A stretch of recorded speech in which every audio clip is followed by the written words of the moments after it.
untuk menyemangati biar kita semakin semangat dalam mengikuti pelajaran, mari kita lakukan ice breaking dulu, ya. Tepuk 1 kali, 2 kali, 3 kali, 4 kali, 5 kali. Mantap, keren, ternyata kompak semua. Berarti dengan demikian konsentrasi kita dalam mengikuti pelajaran pada hari ini akan lebih baik. Nah, anak-anak, masih ingat enggak dengan pertemuan minggu yang sebelumnya? Masih. Tentang apa yang kita bahas?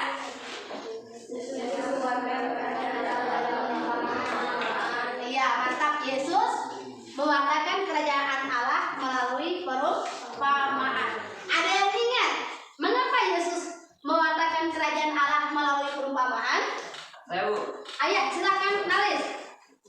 Yesus menggunakan perumpamaan dalam mewartakan kerajaan Allah agar orang mudah menangkap dan memahami pesan yang disampaikan Yesus. Oke, luar biasa ingatan Nalis mengenai materi minggu lalu tentang Yesus mewartakan kerajaan Allah melalui perumpamaan.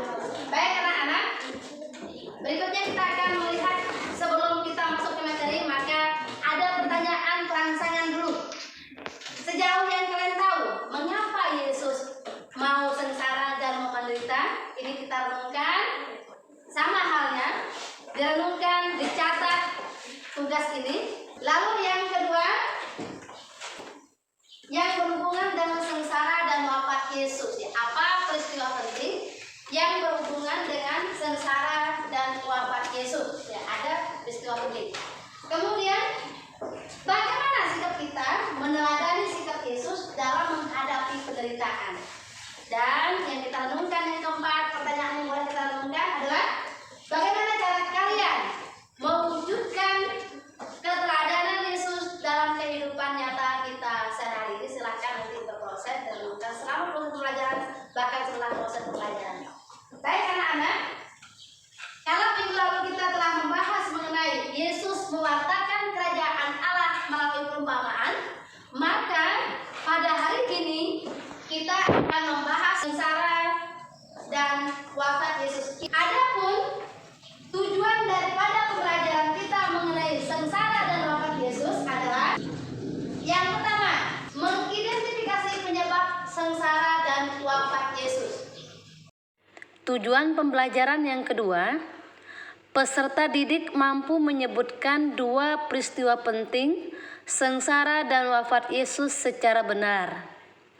Tujuan pembelajaran yang ketiga, peserta didik mampu memahami secara mendalam makna peristiwa sengsara dan wafat Yesus. Dan yang terakhir, yang keempat, tujuan pelajaran kita adalah mewujudkan keteladanan sikap Yesus menghadapi penderitaan dalam kehidupan sehari-hari. Nah, oleh karena itu, mari kita berproses bersama-sama mendalami mengapa Yesus mau sengsara dan mau menderita dalam mewartakan kerajaan Allah. Nah, oleh karena itu anak-anak, kita akan memperdalam materi kita mengenai sengsara dan wafat Yesus dengan melihat dan menonton video berikut ini. Nah, oleh karena itu, anak-anak silakan kembali diskusi untuk menemukan apa saja yang kalian lihat, apa saja yang kalian dengar dalam video itu nanti. Kemudian dari video itu juga akan ditampilkan pertanyaan-pertanyaan yang harus kalian kerjakan di dalam kelompok.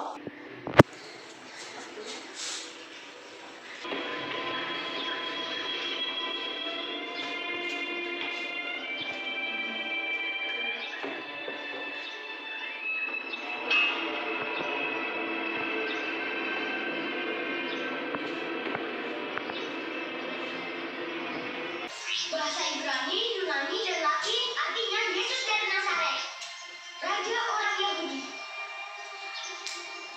Bapa, aku bilang mereka karena mereka tidak tahu apa yang mereka perbuat. Tidak. Ya Ibu, inilah anakku. Yohanes, itulah ibumu. Mulai hari ini, Aku akan menjaganya seperti ibuku sendiri.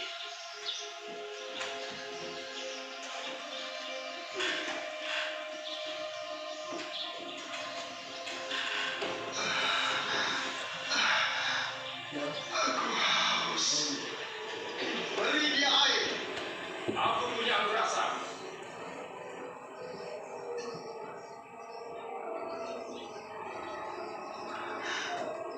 Baik anak-anak, setelah kita melihat tayangan video tersebut,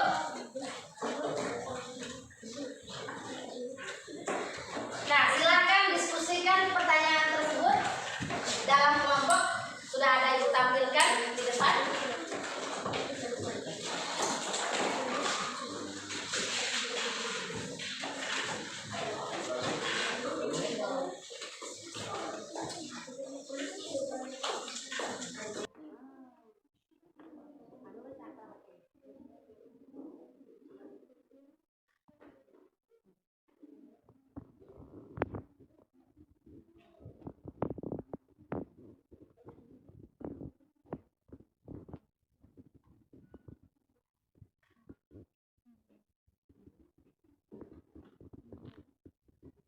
Anak, sudah selesai diskusi kelompoknya? Baik, kalau begitu kelompok siapa yang siap untuk mempresentasikan terlebih dahulu? Kelompok yang harus siap, Bu. Ya, silakan kalau begitu. Yang mau tulis? Oh, tadi.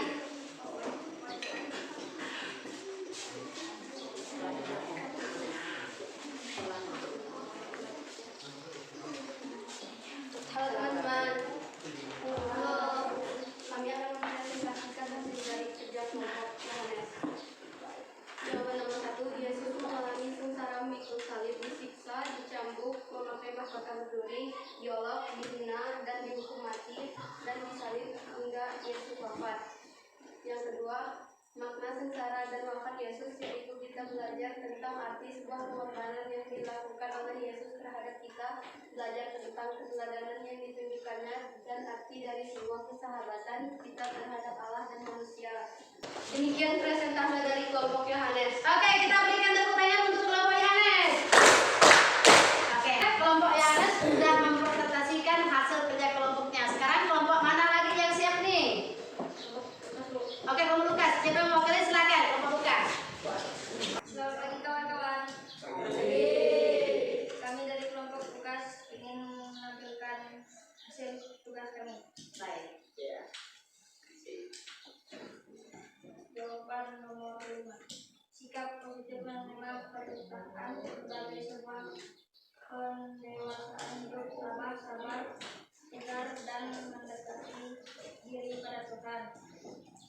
Jawaban nomor 6. Membuatnya dalam menghadapi penderitaan serta berdoa bagi dirinya dan memberikan penguatan dan pembimbingan kepadanya. Demikian hasil kelompok kami. Terima kasih. Oke, kita berikan tepuk tangan untuk kelompok Lukas. Baik, anak-anak, kita tadi telah mempresentasikan daripada kerja kelompok kalian mengenai materi sengsara dan wafat Yesus. Ada yang bisa membantu ibu untuk menyimpulkan materi kita pada hari ini? Saya, Bu. Ya. Kesimpulan dari materi tentang sengsara Yesus adalah Yesus rela menderita sengsara untuk menebus dosa-dosa umat manusia, dan diharapkan kita sebagai pengikut Kristus juga berani menjadi saksi Kristus tentang kebenaran dalam kehidupan kita sehari-hari. Baik, luar biasa. Pas kalian sudah membantu ibu, membantu kita semua menyimpulkan materi mengenai sengsara dan wafat Yesus. Dari materi sengsara dan wafat Yesus, mau melihat atau mengajarkan kepada kita bahwa sengsara itu menunjukkan kepada kita sikap solidar daripada Yesus dengan sesama. Kemudian, untuk berjuang menghadapi penderitaan, Yesus tetap menunjukkan ketaatannya kepada kehendak Bapa. Kemudian yang berikutnya, kita diajak untuk mampu mengikuti teladan Yesus dan dapat kita wujudkan dalam kehidupan kita sehari-hari. Dan selanjutnya, kita harus belajar dari sikap Yesus, yang berani menghadapi penderitaan dan menjalani penderitaan itu, dan kemudian penderitaan tersebut akan menghasilkan buah-buah kebaikan.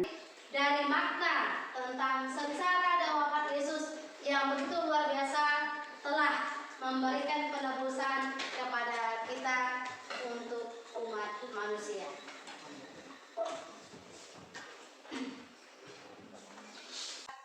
Lihat sebagai refleksi, kita duduk tenang dalam keadaan hening, ya, tenang dalam keadaan hening. Kemudian ibu membacakan refleksi ini buat kita. Kemudian renungkan itu semendalam mungkin dalam diri kalian. Silakan kalian merenungkan dan dengarkan apa yang ibu sampaikan. Renungkan. Yesus telah rela berkorban untuk menanggung dosa-dosa dan kesalahanku. Apakah balasanku atas yang telah dilakukan Yesus? Ingatkah aku bagaimana sikap Yesus dalam menghadapi penderitaan? Beranikah aku meneladani sikap Yesus dalam menghadapi penderitaan? Silahkan direnungkan. Kemudian rencana ke depan yang ibu minta kepada kalian, yaitu kalian membuat puisi. Membuat puisi sebagai ungkapan syukur atas pengorbanan Yesus. Ini tugas juga mandiri. Nanti silahkan kalian tulis dalam lembar kertas yang menarik, dibuat bingkai sama. Kemudian nanti hal tersebut kalian simpan di tempat-tempat yang mudah kalian temui, yang mudah kalian pandang setiap saat. Oh, ini adalah janjiku atas pengorbanan Yesus dalam hidupku, janjiku kepada Allah dalam hidupku. Nanti itu dituliskan dalam bentuk puisi, ya. Baik, dengan demikian anak-anak, pelajaran kita hari ini telah selesai, dan mari kita akhiri kegiatan kita dengan doa. Siapa yang minta doa? Mari.